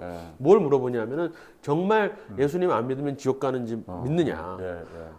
그래서 그렇다라고 말을 하니까 그러면 나는 예수님 안 믿는데 나는 지옥 가는 거라고 믿느냐 이렇게 물어봐요. 그럼 그렇다라고 말을 했는데 그렇게 말하는 거예요 저한테. 그런데 어떻게 나한테 예수님을 안 전할 수가 있느냐. 너 믿으면 가짜다. 이렇게 말을 하는 겁니다. 나는 이슬람을 확실하게 믿기 때문에 너가 무슬림이 돼야 된다라고 생각을 하는데 너는 그렇게 생각하지 않든지 아니면 나를 진정한 친구로 생각하지 않든지 이렇게 말하는 겁니다. 그러니까 그런 식으로 이제 그때 정말 아주 큰 찔림이 있었죠. 그런데 그때 당시에 막 적극적으로 이렇게 전도를 하거나 그러진 않았어요. 저의 신앙이나 이런 면에서는 흔들림은 없었지만은 그래도 그것이 그냥 저의 개인적인 것으로 그냥 생각하고 다른 사람들은 어떤 면에서 보면은 그냥 하나님께서 버리신 그냥 내놓으신 저기 정욕대로 내놓으신 것이라고 함부로 이렇게 생각을 하지 않았나 이렇게 생각이 됩니다. 그리고 이제 한편으로 보면은 그러니까 합리화를 이제 하자면은 제가 이렇게 그런 변증법적인 그런 시도를 만약에 했었다면은 제가 혼란에 빠지지 않았을까 이렇게 생각도 들어요. 그래서 저의 스스로의 어떤 신념을 보호하는 차원에서 그런 뭐랄까요 논쟁이랄까 이런 부딪힘을 피하지 않았나 이렇게 생각이 또 들기도 합니다. 그러니까 아무튼 이제 뭐 유혹에는 흔들리지 않고 이제 잘 이렇게 그것도 하여튼 너무 감사하네요. 부모님이 많이 도와주신 것 같아요. 영국에 가니까 이제 부모님과 자유롭게 통화를 할 수가 있거든요. 그 핸드폰도 생기고 조그마한 핸드폰도 생기고 그래서 부모님과 이제 그때부터는 정말 많이 이렇게 대화도 하고 그랬던 것 같습니다. 그러면서 뭐 종교학을 배우면서 가질 수 있는 여러 가지 의문들 있잖아요. 그런 것들도 부모님께 항상 물어보고 부모님께서 또 그걸 다 들어주시고 그리고 또 여러 가지 의문들을 이렇게 던져주시면서 생각이 이렇게 많이 발전을 하지 않았나 이렇게 생각이 됩니다. 이제 궁금한 게 이제 결혼을 했잖아요. 네. 그러니까 청년들은 결혼 이야기 좋아합니다. 어떻게 만나게 됐으며 어떻게 서로 좋아했으며 그러니까 그거를 조금 빠뜨린 것 같은데 그것도 좀 그러네요. 빠졌네요. 사실 근데 되게 재밌는 이야기가 있습니다. 그러니까 쟤는 어렸을 때 그 선교사가 꿈이었기 때문에 독신주의자였어요. 결혼은 사치다. 또는 결혼은 이제 선교 활동에 방해가 될 뿐이다. 이렇게 생각을 했기 때문에 이제 바울이 했던 그런 말들을 딱 참고 결혼은 저는 안 합니다. 부모님한테도 그렇게 말을 했었어요. 그래서 부모님도 그것에 대해서 요즘 시대라면 아쉬워하셨겠지만 그때로서는 결혼하는 것이 뭐 이렇게 비슷한 생각을 하셨기 때문에 네, 결혼 안 해도 되지, 결혼 안 해도 된다, 네. 이렇게 말씀하셨어요. 그래서 독신주의라고 독주의자였다라고 말하기는 좀 그렇지만 어쨌든 그런 생각을 가지고 네, 오랫동안 네. 있었는데 네, 사실은 이제 게이 친구들도 많고 그러면서 이제 가정이라는 것이 결국에는 하나님이 제정하신 직접 제정하신 너무나 그 원래 모습 인간의 원래 모습이라는 예, 것과 그리고 그 가정을 파괴하려는 여러 이제 세상에 많은 풍조들이 있지 않습니까? 그렇다면은 가정이 너무나 중요하겠다. 그리고 나도 결혼을 하는 것도 그 아이를 가지는 것이 중요하겠다라는 생각이 든 겁니다. 기독교적인 어떤 세계관 측면에서. 그러다가 결정적으로는 어떤 얘기를 들었냐면은 이어령 씨라고 아시죠? 이어령 씨가 그 장동건과 고소영의 결혼식에 주례를 봤는데 주례를 봤는데 그때 그 주례사가 화제가 돼가지고 한번 이렇게 돌았던 적이 있어요. 그때 그 주례사에서 이런 대목이 있습니다. 사람은 3분의 1은 아들 딸로 살고 3분의 1은 남편 아내로 살고 또 나머지 3분의 1은 아빠 엄마로 산다. 그렇기 때문에 결혼을 하고 아이를 낳지 않으면은 사실은 인생에 하나님이 정해주신 인생의 3분의 1밖에 누리지 못하는 것이다. 사실 너무 당연한 말인데 그게 저한테 큰 충격으로 다가온 거예요. 이 세상에 살면서 하나님께서 주신 어떤 소명도 따라야 되지만 이 세상에서 하나님께 주시는 모든 축복들을 누려야 되는데 결혼을 안 하면은 3분의 1밖에 못 누린다라는 것이 너무나 큰 충격이어서 그때 생각을 약간 바꾸게 됐어요. 그러면서 그렇다 그래가지고 제가 막 그러니까 연애를 하거나 그럴 자신이 없는 거예요. 그런 거에 너무 어색하기도 하고 쑥스러움도 많이 타고 했기 때문에 엄두가 안 나는 거죠. 그래서 저는 부모님한테 제가 한국에 가면은 그러니까 방학 때마다 한국에 갈 거 아닙니까? 한국에 갔을 때 부모님이 누구를 소개시켜 주신다면은 무조건 만나겠습니다. 그렇게 생각을 했어요. 그래서 부모님 한국 방학 때 이제 돌아올 때 부모님이 누구를 뭐 만나봐라. 가볍게 만날 때도 있고 진지하게 만날 때도 있지만 어쨌든 그 부모님이 소개시켜 주시는 분들을 적극적으로 만났습니다. 그러는 와중에 제가 대학원을 마치고 아프리카에서 일할 때네요. 아프리카에서 일을 하다가 중간에 잠깐 한국에 왔을 때 부모님이 이제 소개시켜 주신 분이 계셨어요. 그분이 이제 지금 아내가 된 사람인데 그 아내도 좀 특이합니다. 통일에 관심이 많고 또 이 정치적으로도 이제 색깔이 약간 비슷하고 그런 입장에서 강원도 춘천에 저희 고향에 아내가 통일 관련된 강사로 온 겁니다. 강사로 와서 강의를 했는데 그거를 이제 부모님이 보신 거예요. 저는 아프리카에 있을 때고 부모님 보시고 부모님은 이제 함부로 이제 말을 못 꺼내셨는데 감히 말을 못 꺼내셨는데 주변 분들이 부모님한테 찾아와가지고 저 이제 처자가 저 며느리감이다. 평생한테 빨리 연락해서 만나라 이렇게 해라. 그래가지고 이제 부모님이 이제 그 강사 식사 대접을 하신다고 하면서 이제 자리를 만들어서 싱글인 거를 확인하고 그리고 이제 번호를 받으신 겁니다. 전화번호를 따신 거예요. 그래서 저한테 주신 겁니다. 그래서 저는 부모님이 소개시켜 주니까 당연히 이제 만난다라고 생각하고 연락을 하고 한국에 와서 이제 여름에 만나고 나서 바로 그 해 5개월이 안 돼서 11월에 결혼을 했습니다. 아이고. 그러니까 두 번째 정도 만났을 때 이제 확신이 들더라고요. 왜냐하면 사상이나 기독교 세계관이나 이런 면에서 너무나 딱 맞았고 그리고 비전이 나중에 통일이 되었을 때 이제 북한에 들어가서 사역을 한다, 선교 활동을 한다라는 것이 너무나 일치했기 때문에 이거 뭐 그 하나님이 딱 너무나 딱 뚜렷하게 보여주시는데 결혼을 안 할 이유가 없다. 그리고 어쨌든 빨리 하는 것이 좋겠다라고 생각이 들어서 11월에 결혼을 했습니다. 그게 이제 부모님이 소개를 시켜주셨기 때문에 일단은 모든 어떤 절차가 많이 생략이 된 거죠.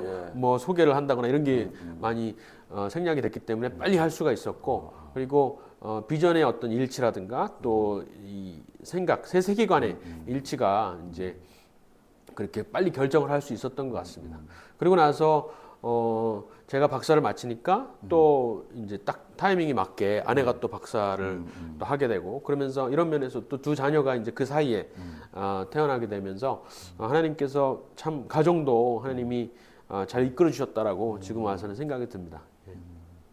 그러면 그 부인 좀 소개를 할까? 어떤 과정으로 이렇게 컸으면 또 아내는 그 상당히 엘리트입니다.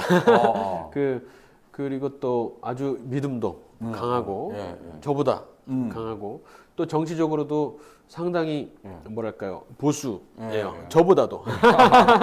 그런데 그럴 수 있었던 것은 그 에스더 기도운동이라고 있잖아요. 에스더 기도운동에서 그 간사는 아니지만은 거기에서 어린이 사역을 오랫동안 했어요. 예. 그러면서 이제 그 훈련을 많이 받았고요.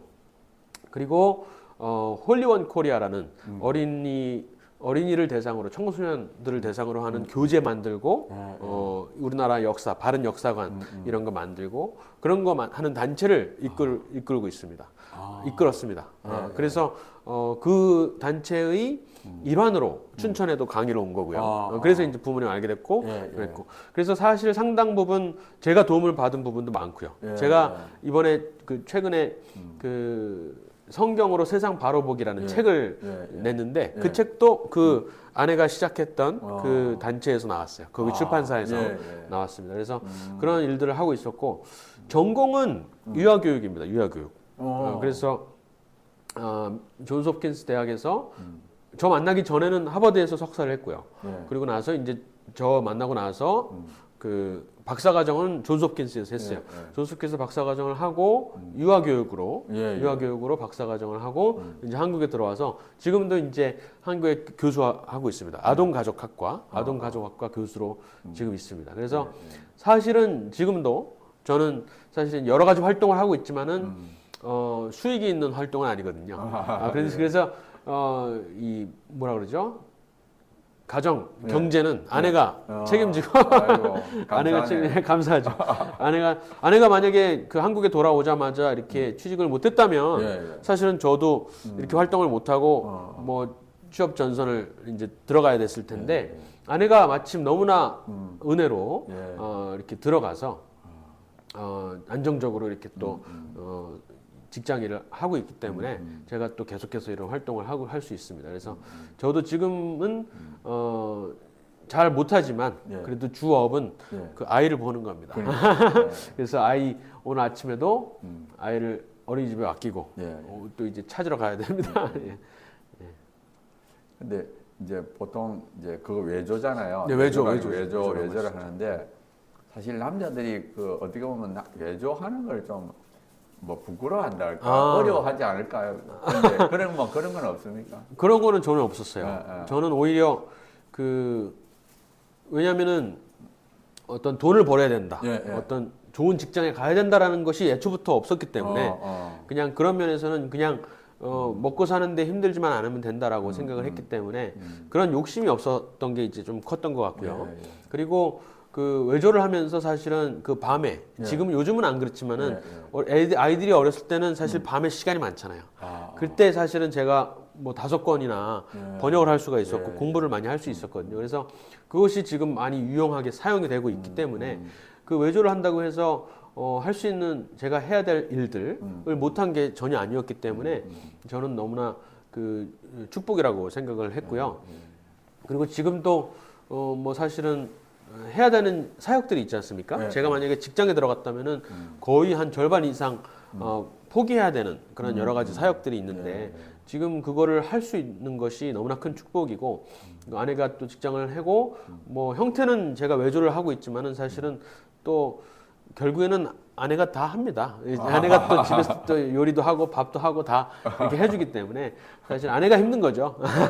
그렇지만은 제가 또 할 수 있는 일들을 계속 할 수 있기 때문에 어떤 면에서는 외조라고 하지만은 사실은 제가 하고 있는 해야 되는 그 사역을 이제 아내가 크게 도와주고 있다라고 할 수가 있습니다. 그래서 뭐 부끄럽거나 이런 거는 전혀 없고요. 단지 이제 명함이라든가 이렇게 딱 누구를 소개할 때 좀 약간 부연 설명이 필요한 거죠. 그래서 어디에 적을 두고 있느냐라고 했을 때 사실 마땅히 없으니까 물론 1776 연구소라고 해서 그러니까. 이제 제가 개인 연구소를 하는 거지만은 딱히 어떤 뭐 그럴듯한 번듯한 어떤 직장이나 이런 것은 아니기 때문에 이제 약간의 이런 상황을 모르는 예를 들어서 저의 지도 교수님이라든가 그러니까 이런 분들은 이제 걱정이 많으시죠. 어떡하려 그러나. 나중에 이런 말씀도 하세요. 나중에 아내한테 무시받을 텐데. 그러니까 이런 뭐랄까요 사역이나 이런 거를 모르시는 입장에서는 이제 걱정도 되시겠죠. 그렇지만은 뭐 저로서는 크게 걱정은 없습니다. 좋습니다. 그 조금 전에 1776 연구소를 이제 말씀해 주셨는데 네. 조금 더 자세하게 이제 거기에 뭘 하는 데며 또 뭘 목표로 하며 이제 그런 걸 좀 말씀해 주시죠. 예, 1776은 이제 미국의 독립 연도인데 예. 제가 거의 확신을 갖게 된 것이 뭐냐면은 예. 우리나라의 보수주의 정치가 바로 서기 위해서는 예, 보수주의 정치 철학을 바로 잡아야 되는데 보수주의 정치 철학이란 곧 미국의 독립 정신이다라는 것이에요. 예, 예. 그래서 미국의 독립 정신을 바로 알면 미국 체제를 세우기 위해서 그 기반에 깔려 있던 기독교 세계관을 배우지 않을 수가 없고 결국에는 자유를 위해서 도덕이 필요하고 도덕을 위해서 신앙이 중점적이다, 결정적이다라는 것이 그게 결국에 보수주의 철학인데 그게 확고하게 선다는 것입니다. 그래서 미국의 독립 역사, 그 당시에 문헌이라든가 그 당시에 국부들이 미국의 국부들이 기도했던 것들 그리고 여러 가지 신앙 서적들 이런 것들이 정말 지금은 다 교과서에서 다 없어진 상태예요. 예, 예. 왜냐하면 기독교적인 그 뿌리를 미국에서도 자꾸 왜곡하려고 그러기 때문에 숨기려고 하기 때문에 그런 것들 다 덮고 있는데 그런 것들을 밝히 드러내는 것이 결국에는 미국도 그렇고 우리나라도 그렇고 이 보수주의 정치가 바로 서는 길이다라고 생각을 했습니다. 그래서 지금도 우리나라 너무나 큰 위기에 지금 빠져 있지 않습니까? 예, 예.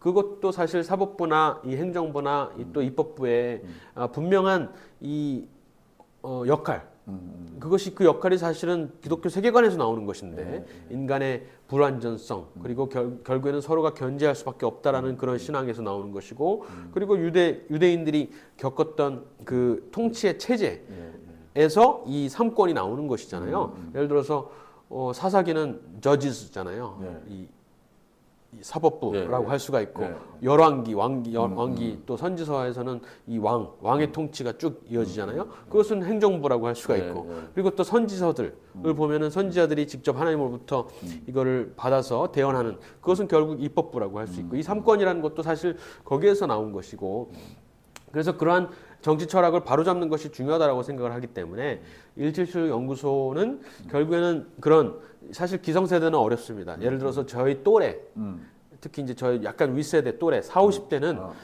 어렵습니다. 그러니까 모르겠어요. 정교조 교육 때문에 그런 것인지 뭐 반일 감정 때문에 그런 것인지 이 보수주의 정치 철학이 침투하기가 너무나 힘들어요. 여러 번 시도를 해봤지만 그렇지만 제 밑으로 그러니까 20, 30대죠. 20, 30대는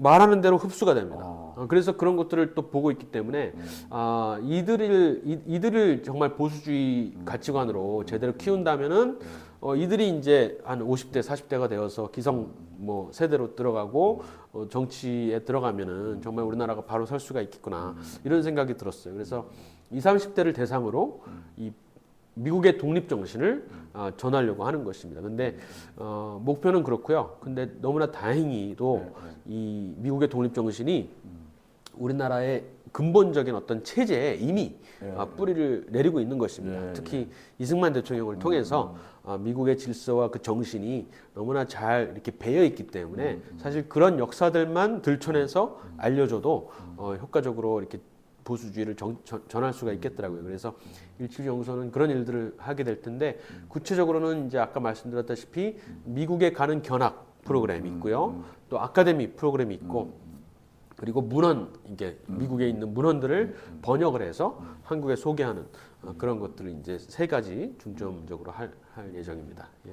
혹시 우리나라에는 이제 보수주의를 하시는 이제 뭐 탐구나 연구나 하시는 다른 분들도 좀 많이 있습니까? 우리나라에서 예전에 그 보수주의 그러니까 제가 생각하는 그 보수주의 정치 철학을 예, 예. 정말 우리나라에서 처음으로 인지하시고 예. 어느 정도 가르치려고 하셨던 분이 그 박근이라고 박근혜 대통령 말고 박근이라고 있습니다. 박근 정치도 하셨고 또 교수 활동도 하신 그분이 사실은 미국에 처음에 60년대 유학 갔을 때도 보수주의를 배우셨고 예, 예. 그걸 한국에 나름대로 하시려고 하셨는데 사실은 확산이 잘 안 됐어요. 확산이 잘. 우리나라의 보수는 일단은 북한이라는 체제가 있기 때문에 예, 예. 안보 보수, 소위 말하는 예, 예. 안보 보수가 많아요. 예, 예. 그러니까 정치 철학을 배우지 않아도 자연스럽게 보수가 아니면 안 되는 상황이었기 때문에 우리나라 역사가 그래서 이 정치 철학을 이렇게 배우려고 하지 않았던 것 같아요. 예, 예. 그런데 지금은 그게 필요하지 않습니까? 그래서 그 교수가 있었지만 확산이 안 됐고 그 다음으로는 그 황성준 위원이라고 황성준 위원이라고 저기 한동안 진성 빨갱이로서 소련에도 가서 막 활동하다가 소련 무너지는 거 보고 정체성에 혼란이 와서 막 종군 기자 하시다가 이제 결국에는 보수주의를 탐문하시고 우리나라의 거의 첫 번째 보수주의 전도사로서 역할을 하셨죠. 그래서 미래한국이라는 그 잡지를 통해서 많이 그 보수주의를 많이 알리셨고 지금도 K-콘 스쿨, K 컨서베티브 스쿨이라는 곳을 이제 하시면서 거기에서 학생들을 지금 한 8기까지 계속해서 배출하고 계십니다. 그래서 그분이 계시고 저는 이제 사실은 박성준 목사님, 황성준 위원의 이제 후배, 리틀 황성준이라고 스스로 생각을 하고 보수주의를 조금 더 젊은 세대, 20, 30대 또 사실 10대도 마찬가지예요. 10대도 이 10대들에게 이제 보수주의를 전하는 그 역할을 저의 소명으로 생각을 하고 있습니다. 그렇습니다. 그 이제 요즘 와서 이제 젊은 세대들이 믿음도 많이 잃어버리고 어떻게 보면 옛날에 뭐 선조들의 그 가진 믿음이 자꾸 무너져 내리고 있는데 그 혹시 이거를 어떻게 하면 좀 다시 부흥을 일으킬 수 없을까 그런 고민을 저도 하는데 혹시 그거를 어떻게 뭐가 문제며 뭐 어떻게 해야 된다 이런 걸 좀 생각하고 있어요. 글쎄요, 저 뭐 너무나 큰 문제지만은 사실은 미국이 어떻게 그 어떤 신앙이랄까 이런 것들을 지금 250년 동안 유지할 수가 있을까? 물론 세속에 어떤 공격이 없었던 것이 아니잖아요. 미국도 이미 뭐 22개주는 평등법도 통과되고 굉장히 뭐 트랜스젠더 지난 정부도 그렇고 오바마 때도 그렇고 수많은 공격이 있음에도 불구하고 그래도 그 뿌리가 견고하단 말이에요. 그리고 그 결국에는 그 뿌리가 지금 일어나서 지금 다시 뭐랄까 그 트랜스젠더나 이런 거에 역으로 지금 공격을 하고 있잖아요. 트럼프 대통령이. 그래서 그 저력이 어디에서 나올까라고 이제 생각을 했을 때 저는 약간은 어떻게 보면은 신학적으로는 위험할 수 있는데 뭐냐면은 이 미국의 카톨릭들 그러니까 천주교를 좀 주목을 하게 됐어요. 그러니까 결국에는 이 낙태 문제라든가 동성애 문제라든가 이런 것이 지금 마지막 최후의 보루로 있는 게 미국의 대법원이잖아요. 연방 대법원. 물론 연방 대법원에서 동성애가 어느 정도 인정이 됐고 낙태도 인정이 됐지만은 지금 대법원은 낙태도 뒤집었고 동성애도 뒤집을 가능성이 좀 보인단 말이죠. 그런 면에서 봤을 때 어떻게 이렇게 이 세속의 물결을 딱 막아낼 수가 있었을까를 봤을 때 대법원의 구성원을 보면은 9명 중에 5명이 카톨릭이에요. 그리고 그 중에서도 보수 대법관들은 다 카톨릭입니다. 그래서 이게 뭘까라고 생각을 했었고 지금 이번에도 이제 1월 달에 미국에서 있었던 생명행진을 참석하고 온 거거든요. 생명행진도 80%, 80%가 카톨릭입니다. 이게 물론 카톨릭이 교리적으로나 신학적으로는 많은 뭐 어떤 면에서는 이단으로까지 말을 할 수가 있지만은 카톨릭이 가지고 있는 그 신앙의 어떤 전수 이런 것들이 분명히 있다라는 것이에요. 그랬을 때 이 개신교와 카톨릭의 차이점이 뭔가라고 했을 때 카톨릭은 어떤 그 정해져 있는 교리, 문답과 이 리터지라 그러죠. 적혀 있는 기도도 즉흥적으로 기도를 안 하고 다 쓰여져 있는 기도문을 하잖아요. 그것이 사실은 이 개인의 각성이랄까 어떤 영적 성숙에는 지장이 되지만 그 전통의 어떤 전수에는 오히려 도움이 된다라고 생각이 되는 거예요. 그래서 개개인들의 신앙의 어떤 색깔이나 이런 거는 사실은 되게 세속화되어 있지만은 그래도 어쨌든 그 카톨릭이라는 교회가 그 큰 힘을 발휘할 수 있는 게 아닌가라고 생각이 드는 겁니다. 그래서 가톨릭이 좋다라는 것이 아니라 그 말이 안 하려고 하는 게 아니라 우리나라의 이 개신교가 복음주의가 사실은 어떤 뭐랄까요 교리적인 측면 네. 그리고 약간 주입식스러운 주일학교에서 요즘에는 막 아이들한테 어떻게 해서든 흥미를 돋구기 위해서 막 여러 가지 이런 프로그램들을 마련하지만은 그런 것도 뭐 어느 정도 입문하는 데는 중요하지만은 결국에 그 신앙의 성숙과 자녀로까지의 전수를 위해서는 약간 좀 교리와 어떤 그 뭐랄까요 주입식으로 이렇게 외우는 그런 것들이 중요하지 않을까 이렇게 생각이 들어요. 그래서 교리 문답이 있잖아요. 130 몇 개의 그 웨스트민스터 교리 문답을 사실은 외우는 거가 사실은 우리나라 뭐 목회자들이야 모르겠지만은 성도들이 외우는지 모르겠어요. 근데 사실은 가톨릭은 그런 거를 이해는 못하더라도 외우거든요. 그런 교리들을. 그 우리나라도 아니 개신교도 그런 것들을 좀 외우는 전통을 좀 회복해야 되겠다. 특히 어렸을 때 주일학교 때 웨스트민스터 교리문답 외우는 주일학교가 요즘 많이 있을까? 근데 사실은 옛날에 교리문답의 목적 자체가 주일학교용이었잖아요.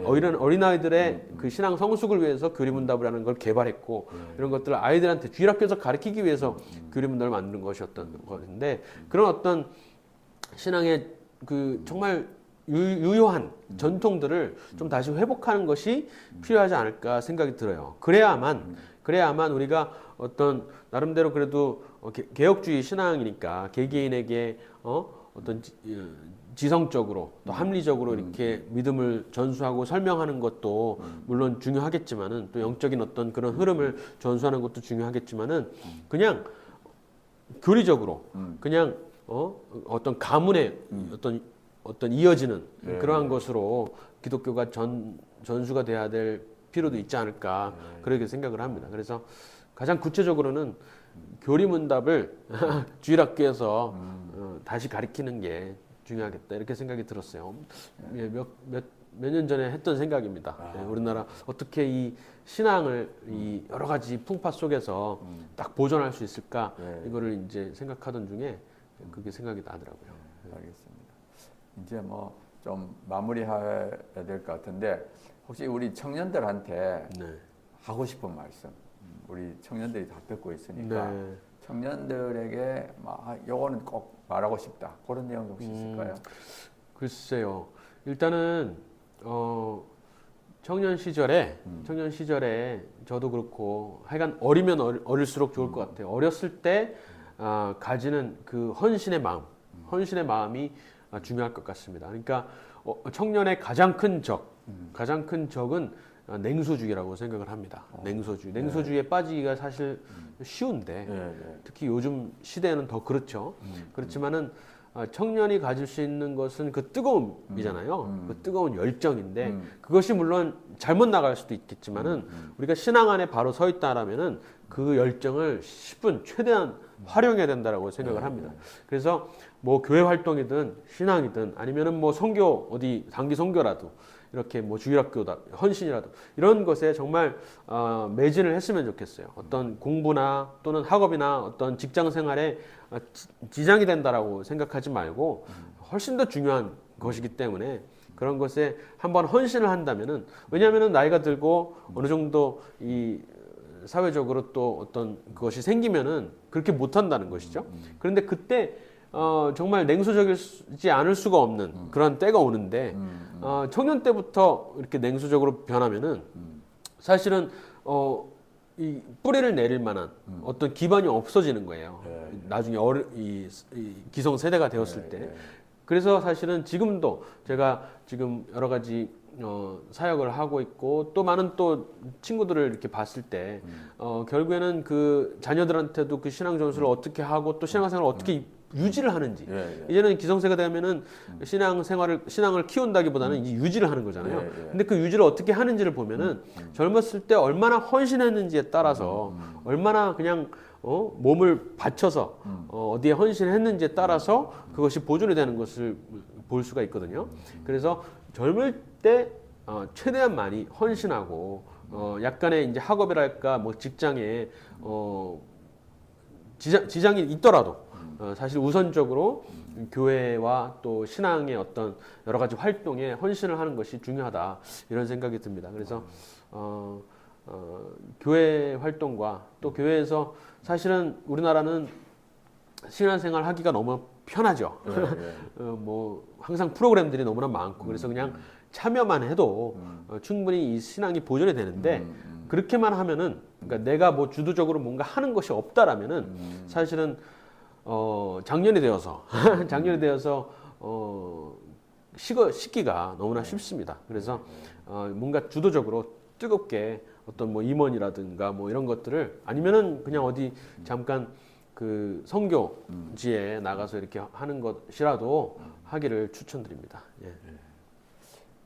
뭐 이제 혹시 앞으로 어떤 비전이나 계획이나 뭐 어떤 일들을 생각하고 있는 거 있으면 좀 소개해 주시죠. 글쎄요, 저는 지금까지도 사실은 어떤 큰 그림을 그리고 진로를 선택하거나 과를 선택하지 않았기 때문에 사실은 무엇을 어떤 목표를 딱 정하는 것이 어색하기도 하고 또 오히려 지장이 될 수 있을 것 같아요. 그래서 그런 것이 사실은 없습니다.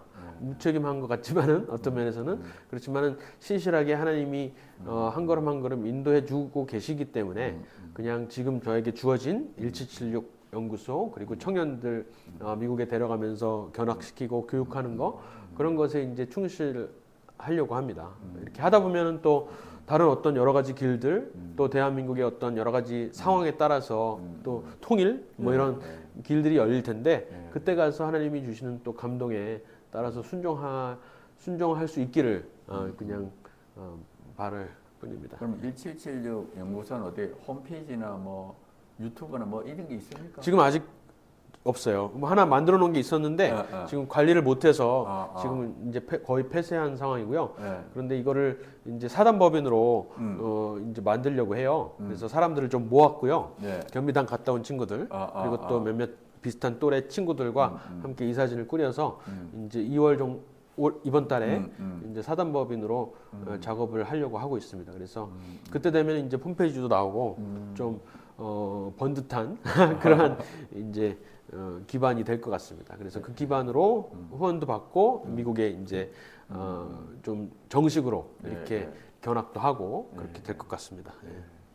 그럼 혹시 마지막으로 기도 제목 무슨 일이 뭐 하나님께 간구해야 될 제목들이 있으면 그거 좀 소개하시죠. 사실 우리나라 사실 이 정치 상황이 워낙 힘들기 때문에 그것을 위해서 기도를 하는데 그냥 이 상황을 어떻게 타개하기 위해서를 기도를 하는 것이 아니라 우리가 이때에 우리 그리스도인들이 특히 청년 기독교인들이 어떤 역할을 해야 되는지를 이렇게 찾았으면 좋겠다라는 생각이 듭니다. 그래서 이 계기를 통해서 사실은 뭐 계엄령이 계몽령이다 이런 말도 하는데 이때 많은 2030 청년들이 깨어나고 뭐 옳고 그름을 떠나서 어쨌든 충격을 받아서 깨어나기 시작했는데 이것을 통해서 우리 청년들이 소명을 찾았으면 좋겠다라고 생각을 합니다. 그리고 이 나라에서 무엇을 해야 될지 또 기독교 신앙을 위해서 무엇을 해야 될지 그 소명을 좀 찾는 계기가 되었으면 계기로 삼았으면 좋겠다라고 생각이 들고요. 그것을 위해서 기도를 했으면 좋겠습니다. 예. 뭐 개인적인 기도는 없네요.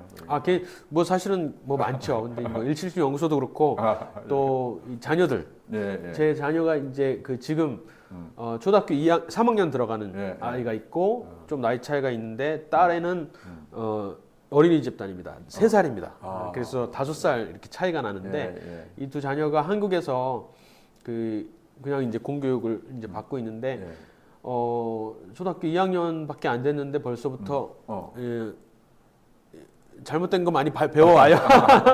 얼마 전에는 저기 초등학교 2학년인데 그 한강 노벨상을 소개를 하면서 한강 소설을 소개를 했대요. 애들인데 그 소설 내용을 보면 알겠지만 애들이 읽은 건 아니잖아요. 그런데 이제 그런 것도 그렇고 뭐 여러 가지 하여간 뭐 이렇게 가지고 오는 게 있어요. 그러니까 저한테 이제 다행히 물어보죠. 그래서 그런 영향들을 받지 않을 수가 없는데 하여간 그런 것으로부터 좀 철저하게 보호가 되었으면 좋겠다라는 생각이 너무나 간절하고요. 그리고 저도 아이들한테 그런 것들을 잘 지혜롭게 이렇게 전할 수 있었으면 좋겠다. 뭐 다른 청년들, 청소년들 이렇게 많이 가르치는데 저희 아이들이 정작 그런 것에 물들면 안 되잖아요. 그래서 저희 자녀들도 이제 우리나라 3학년 되니까 우리나라의 그런 그 체계를 그 뭐랄까요? 거기에 들어가서 이제 교육을 받을 텐데 나쁜 것들을 잘 분별할 수 있어야 되겠다. 제가 그런 것들을 지도할 수 있어야 되겠다. 이런 생각이 듭니다. 예. 그래서 기도를 해주시면 우리 자녀들을 위해서 기도를 해주시면 감사하겠습니다. 예. 그 들으니까 제가 한 가지 생각나는데 네. 우리가 자유와 나눔이라는 걸 만들어서 그 프로젝트 하나가 뭐냐면은 교과서에 있는 나쁜 내용을 반박하는 자료를 만들면 원고를 주거든요. 그러니까 많은 분들이 좀 자기 자녀만 생각하지 말고 교과서 이런 내용은 이렇게 해서 좀 잘 누구든지 읽을 수 있는 자료를 만들어서 공유를 하면 참 좋겠다. 그렇죠. 그런 생각이 듭니다. 네네네, 알겠습니다. 금방 말씀하시니까 아니, 시간 남은 것도 한번 네. 만들어보면 좋겠습니다. 알겠습니다. 예. 그럼 마지막으로 우리 기도하고 네네. 마치도록 하겠습니다. 제가 기도할까요? 예. 하나님 감사합니다. 우리 청년들을 위해서 이 복음 한국 채널을 하나님께서 운영해 주시고 또 비전을 허락하셔서 감사드립니다.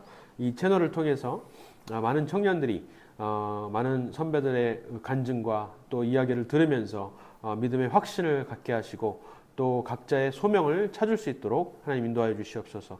특별히 세상이 너무나 많이 혼란스럽고 여러 가지 세속적인 하나님이 없다 하는 여러 가지 사상들이 우리들을 공격하고 있지만은 그러한 상황에서 저희들이 더욱더 용기를 얻고 정말 소중한 것을 지킬 수 있는 저희들이 될 수 있도록 축복하여 주시옵소서.